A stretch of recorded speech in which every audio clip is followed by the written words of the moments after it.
आज हमें विद्यालय में लिपिक के रिक्त पद पर नियुक्ति हेतु एक आवेदन पत्र देना है, ठीक।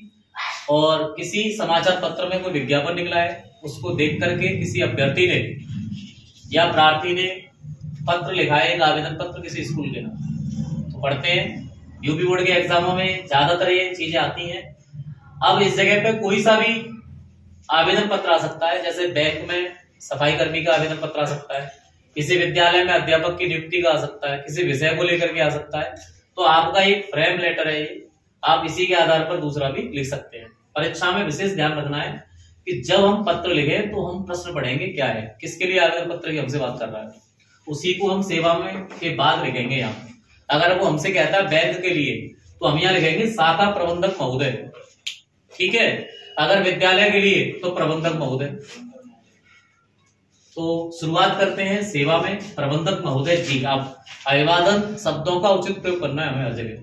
प्रबंधक महोदय जी, जो भी इस विद्यालय है उसका नाम, जनता इंटर कॉलेज जिसके लिए आप दे रहे हो उसका नाम, यहाँ पर उसका एड्रेस कहाँ पर स्थित है, ये उत्तर प्रदेश के बाद आप विराम लगा देंगे, ठीक।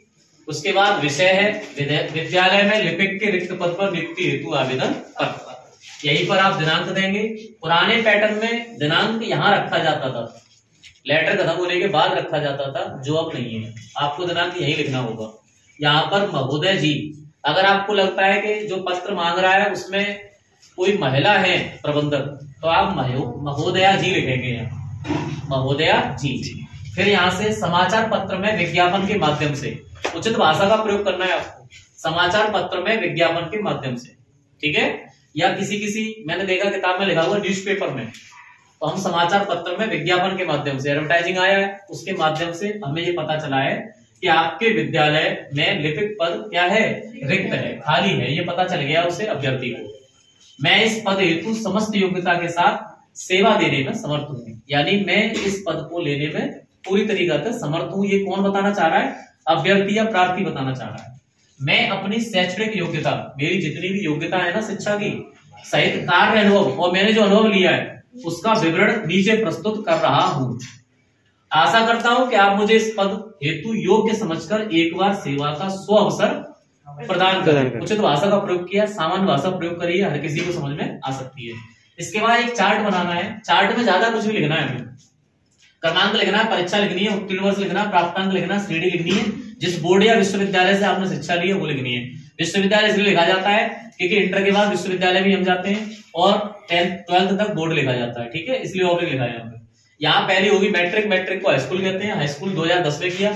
यहाँ सन का विशेष ध्यान रखना, हाई स्कूल 10 में, फिर 2 साल बाद इंटर होगी तुम्हारी, फिर 3 साल बाद ग्रेजुएशन होगी, फिर बाकी बाद कभी भी चलकर परीक्षा या जो भी तुम एजुकेशन लेना चाह रहे हो वो ले सकते हो।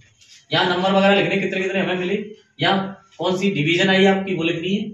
UP board Prayagraj, UP board Prayagraj, Agra विश्वविद्यालय, ITI आगरा। क्योंकि हमने लिपिक के लिए लिया है तो उसके लिए हमें टाइपिंग का परीक्षा पास करनी पड़ेगी, तो वो हमने टंकर परीक्षा पास कर चुके हैं 2016 में। प्रथम श्रेणी आए हैं कहां से, ITI आगरा से।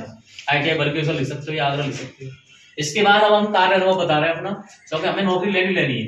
तो एक्सपीरियंस बताया हमने कि केंद्रीय विद्यालय आगरा में जुलाई 2018 से और आज तक यानी वर्तमान तक अस्थायी पद पर, यानी टेम्पररी कोई पद निकला था उस पर वहां पे मैंने ड्यूटी की है, टंकर के रूप, लिपिक के रूप में मैंने वहां पे, आप लिपिक ले सकते हैं इस जगह पे, लिपिक के रूप में वहां काम किया है। ये अनुभव बता दिया उसने, ये तो अच्छी बात है। केंद्रीय विद्यालय सेंट्रल गवर्नमेंट का हो गया, लेकिन वहां पे संविदा के तौर पर काम किया है अस्थायी तौर पर। संलग्नक का मतलब होता है इंक्लोजर, सिर्फ टू से अंग्रेजी में लिखी जाती है ऐसी। संलग्नक का मतलब क्या होता है, इंक्लोजर, यानी आप इसके साथ क्या क्या, अब जो लेटर लिख रहे हो उसके साथ क्या क्या भेज रहे हो उसके साथ। तो संलग्नक में मैंने क्या किया है, matric, high school, intermediate, BA या BSc जो भी है मेरे पास, और टंकड़ का जो डिप्लोमा है मेरे पास उसके अंकपत्र, मार्कशीट मैं दे रहा हूं और उनकी प्रतिलिपियां फोटोस्टेट में ये मैं प्रस्तुत कर रहा हूं यहाँ, ठीक है। उसके बाद इसी के जस्ट नीचे आप लिखेंगे प्रार्थी या आप भवदीय लिख सकते हैं, दोनों में से कोई सी एक लिखेंगे। फिर अपना नाम वैसे अंकित करने के लिए मना किया जाता है वहां पे, तो क ख ग लिख देना, और फेक एड्रेस लिख सकते हो कोई, फेक एड्रेस का मतलब झूठा पता लिख सकते हो कोई। सो ये आपका ये पूरा लेटर खत्म हो जाएगा। 6 नंबर का आता है पेपर में, जो बोर्ड परीक्षा के लिए बहुत महत्वपूर्ण है।